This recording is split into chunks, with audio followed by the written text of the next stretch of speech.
Espacio. Mire, gracias. Déjeme mencionarle algo, aprovechar. Tírame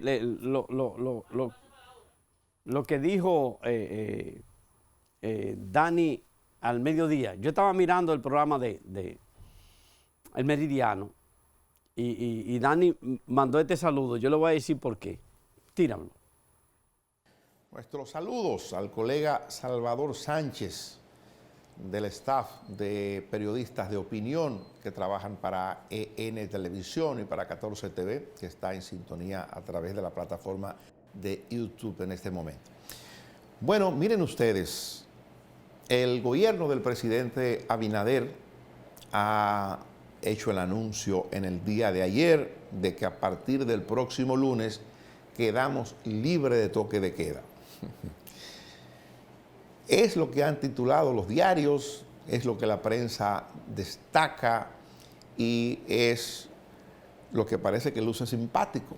Durante buen tiempo el país vivió en toque de queda en algunas áreas, fuimos levantando el toque de queda en las provincias donde había un nivel de inoculación sobre el 70% y así un buen día lo levantamos para la provincia de la Altagracia, lo levantamos para el distrito, en fin, y fuimos haciéndolo hasta que logramos avanzar en el programa de vacunación, pero el toque de queda no es el toque de queda por sí solo, el toque de queda era una declaratoria de emergencia que el gobierno solicitaba como Poder Ejecutivo al Poder Legislativo y que el Poder Legislativo, el Congreso de la República, aprobaba.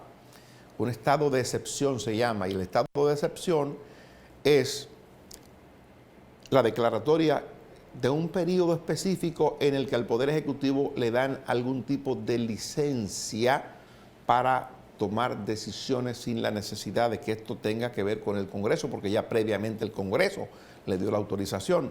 Y, por ejemplo, en función de eso, el gobierno podía disponer el cierre de una provincia, el cierre del país, podía disponer la militarización de zonas específicas y libraba al gobierno de alguna manera de trámites para la adquisición de bienes y servicios. Hay que decir que el gobierno, tanto este como el otro, este gobierno estuvo hasta el día lunes en que cesa la declaración de emergencia.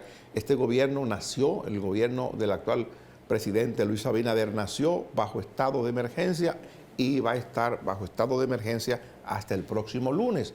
A partir de ahí, la situación es muy otra para el gobierno entra ya en el marco de la normalidad. Bueno, el gobierno entra en el marco de la normalidad, como dice Dani Alcántara. Mire, yo pertenezco, como dice Dani, al staff del personal de EN Televisión y soy uno que respeta a Dani Alcántara. ¿Por qué? Yo creo en la integridad de Dani Alcántara. Yo vi a Dani Alcántara crecer en los medios de comunicación.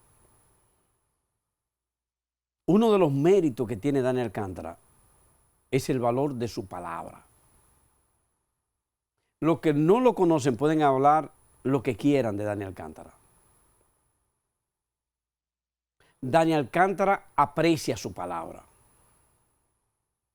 Es de la gente que yo he conocido que a mí me sorprende que aprecia su palabra. Incluso habla poco. Usted lo ve hablando en los medios de comunicación, pero él es de poco hablar en términos personales. Yo siempre le he dicho, tú eres muy comparón en términos de su vestimenta, de su presencia física. Y él dice, porque yo estoy ante los medios. Pero es una persona que aprecia su palabra. Y usted dice, ¿y qué quiere decir Salvador? Que él aprecia su palabra, que es responsable con lo que dice, con lo que cree y con lo que promete y plantea. Y yo le he dicho aquí al personal, a los técnicos, siempre le digo, miren, si Dani Alcántara le dice a usted que le va a dar la cosa más simple, que usted va a ganar 10 pesos, usted puede coger fiado. Porque esos 10 pesos van a estar seguros en su mano. Y se lo pongo ese detalle tan tonto como ejemplo. para medir hasta dónde es la responsabilidad de una persona con su palabra. Y además de eso, usted dice, ¿y por qué tú hablas así de Dani Alcántara? Dani Alcántara es el primer y único periodista en la República Dominicana que tiene un canal de televisión. El único periodista que en base a su esfuerzo logró tener un canal de televisión.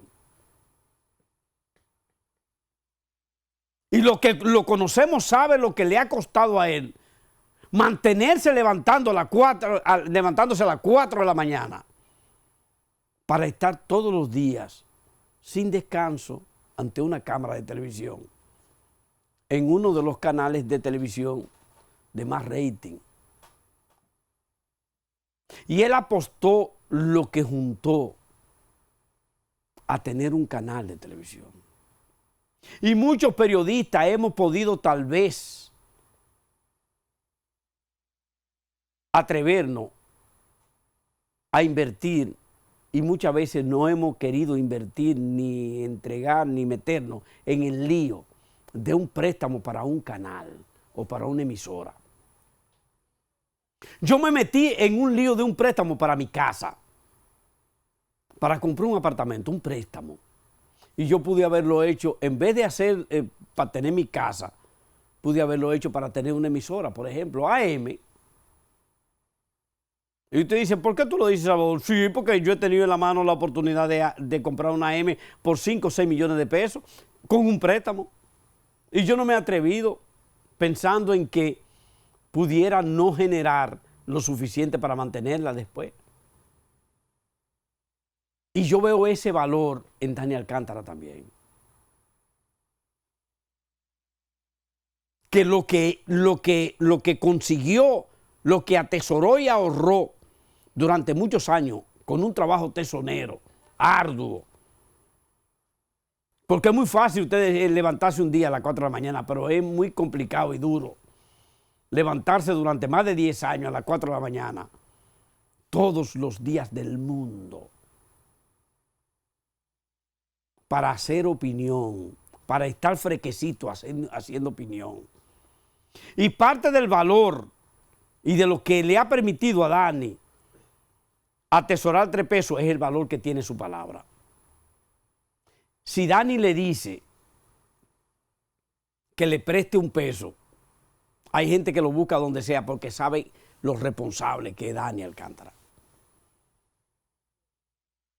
Porque la gente mira el resultado y envidia el resultado. Usted quiere tener mucha gente alrededor, caiga en desgracia, caiga en mala.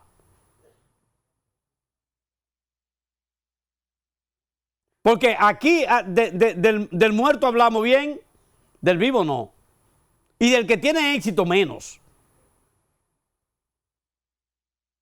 Y yo apuesto al éxito de Dani Alcántara. Y se ha convertido hoy, y yo soy periodista y lo puedo decir con propiedad, periodista. Se ha convertido hoy en el mayor referente en términos de opinión pública de este país. Dani Alcántara. Y eso trae problemas. Y él que se prepare para eso, porque no lo van a dejar en paz. Su opinión tiene peso en este país. Y usted dele seguimiento para que lo vea. Hoy es Dani Alcántara, uno de los periodistas con más peso en la opinión pública de este país. Pero es porque su palabra tiene valor en lo privado y en lo público. Y le reitero el ejemplo más simple que yo le digo a los técnicos. Si Dani le dijo a usted que le va a dar 10 pesos al mes, coja fiado. Que si algo tiene, es que aprecia su palabra cuando la da. Pero bien, mire, ya casi no hay tiempo entonces. Ábreme el teléfono otra vez porque casi no hay tiempo. Ya casi nos vamos. Porque yo quiero ponerle algo que le va a dar luz a la gente que le va a dar luz. Oiga esto. Usted ahora lo que está en la actualidad son los papeles de Pandora. Y la gente, los PP. La gente se olvida que hubo otro PP hace unos meses, que eran los papeles de Panamá. Más o menos lo mismo, con diferentes actores. Algunos de ellos repetidos ahora en los papeles de Pandora, de los papeles de Panamá. Yo quiero recordar los papeles de Panamá. Yo quiero ponerlo sobre relieve de nuevo, porque entiendo que al poner sobre relieve los papeles de Panamá, mucha gente también puede encontrar explicación para lo de la actualidad, que son los papeles de Pandora. Eso no va a pasar. Eso va a seguir sucediendo.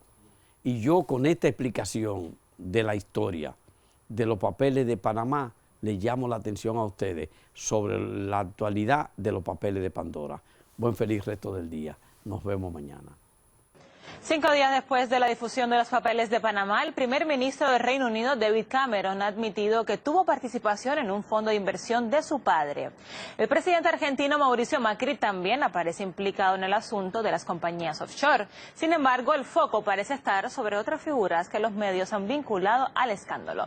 Agustín Fontela nos va a hacer un análisis en profundidad ahora mismo de este asunto y para ello lo tenemos preparado aquí en nuestra redacción. Hola, ¿qué tal, Agustín? Hablábamos del enfoque mediático que se le ha dado al trato de los papeles de Panamá. ¿Qué tal, Aliana? ¿Cómo estás? Sí, vamos a empezar por este hombre, el primer ministro inglés, David Cameron, que tras días de evadir este tema de los Panama Papers, esta filtración del domingo pasado, aclaró su situación. ¿Y esto por qué? Porque el domingo, cuando se conocieron estos documentos, se apuntaba al padre de David Cameron, Ian Cameron, quien tenía una empresa offshore radicada en Panamá. Después de días en los que David Cameron trataba de evadir este tema, dio una entrevista. Negó haber tenido algún tipo de vínculo con Dijo este que asunto. no tenía vínculos en el presente, pero no aclaró su situación sobre el pasado. Y lo ambiguo. Ambiguo, sí. Lo que sucedió finalmente es que ayer dio una entrevista en la que confirmó que él tenía capitales en la empresa de su padre, que tenía una participación.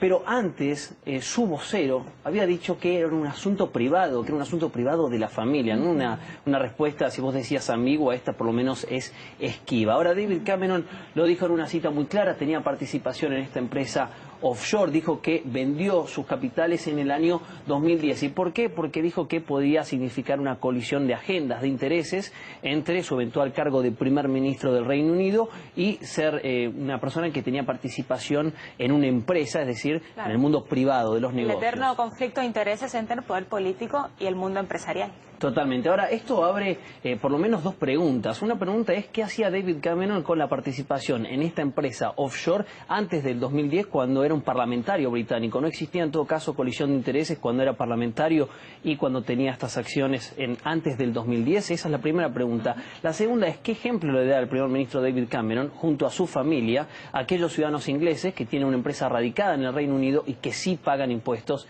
en su país? Y realmente recordemos que el Reino Unido es uno de los países cuyo gobierno en los últimos años ha estado más implicado en mantener el capital dentro de las fronteras y evitar la fuga de capitales, como ha hecho en este caso David Cameron. Un ejemplo no muy bueno para sus conciudadanos, el primer ministro David Cameron. Y un caso paradójico, Aliana, porque uno diría que si tiene un padre rico, un padre con una fortuna, es una ventaja, ¿no? Bueno, en este caso, en el caso de David Cameron, es lo opuesto, porque Ian Cameron, su padre, lo invitó a formar parte de esta empresa y ahora tiene un problema. Situación análoga para este señor, el presidente de Argentina, Mauricio Macri. Está imputado en su país, vos lo adelantabas recién, por haber participado en dos empresas offshore radicadas en Panamá, que ¿quién había fundado? Su padre, Franco Macri, el empresario. El paralelismo es impresionante. Es totalmente similar. Entonces lo que vemos es que quizás eso de tener un padre afortunado, un padre que tiene dinero, al final no es una ventaja, sino una carga muy pesada. Pero volvamos a lo que sucedía en el Reino Unido, porque la filtración de los Panama Papers también nos invita a pensar cómo los medios tratan este tipo de filtraciones. Fíjate que el domingo, cuando se sabe que Ian Cameron, el padre del primer ministro, tenía radicada una empresa offshore, Entre los 6 diarios más influyentes del Reino Unido, el día lunes nos encontrábamos con esto. Lo nombraban a Vladimir Putin, el presidente ruso, en 54 ocasiones, en tanto el apellido Cameron aparecía en 18. Estamos hablando de la prensa británica, La prensa británica. Y del primer ministro del país. Y también convengamos en decir que los medios apuntaban a Putin no directamente, sino a un amigo de Putin. En el caso Cameron estaba no solo implicado el padre de Cameron, sino el propio David Cameron. Por lo tanto, esto también nos invita a pensar a dónde pone el foco cada medio según sus intereses. Sí, bien irónico el tratamiento mediático de este asunto, Agustín, pero las teorías de la conspiración tampoco han tardado en surgir, ¿no? ¿Sabes algo de esto?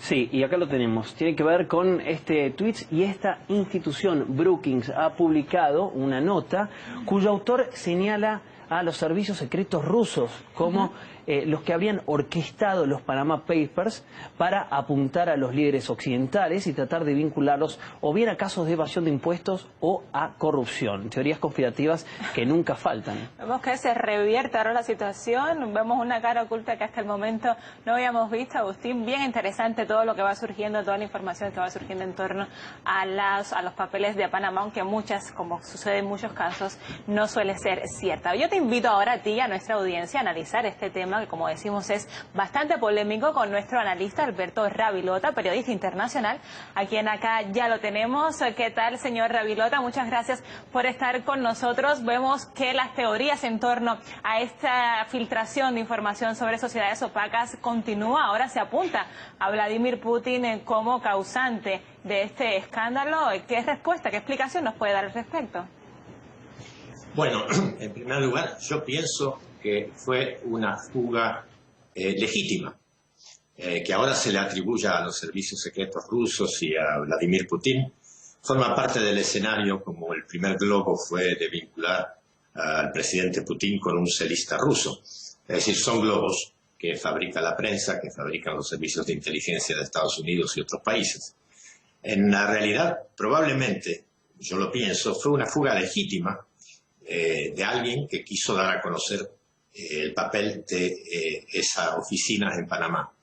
El problema es cómo ha sido tratado todo este volumen de información y la inclusión de una agencia de Estados Unidos, la USAID, que evidentemente está ligada a operaciones de Estados Unidos en el exterior, por lo tanto a la CIA y a otros organismos.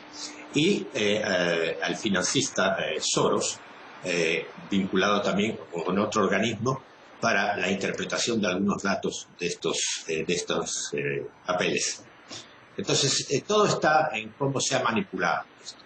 Y le salió mal el sacar a Putin en el primer día y no se dieron cuenta de los daños colaterales que venían para Cameron, Macri y otros, como el primer ministro de Islandia.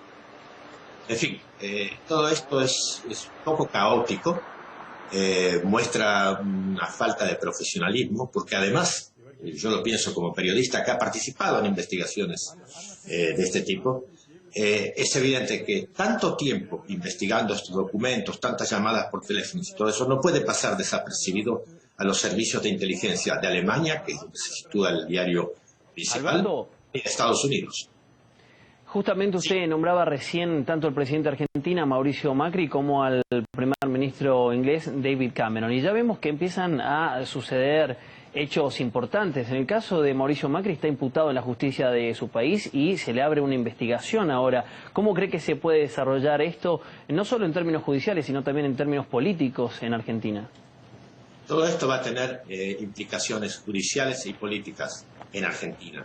En Gran Bretaña, un poco menos, quién sabe, más políticas que judiciales. Pero en Argentina está prohibido, es decir, es ilegal tener cuentas offshore y evadir impuestos y usarlas o ser prestanombre inclusive en ese tipo de operaciones, como fue en el caso de Macri, aparentemente como él dice. Y esto va a tener alguna repercusión. Ya Macri se está desinflando solo con las medidas que está tomando, con la aceleración de esas medidas de austeridad, de liberalismo a ultranza. Y esto va a ser una piedrita más, quién sabe, una piedra grande en este problema que tiene Macri en estos momentos, políticamente hablando, en tanto que gobierno y político.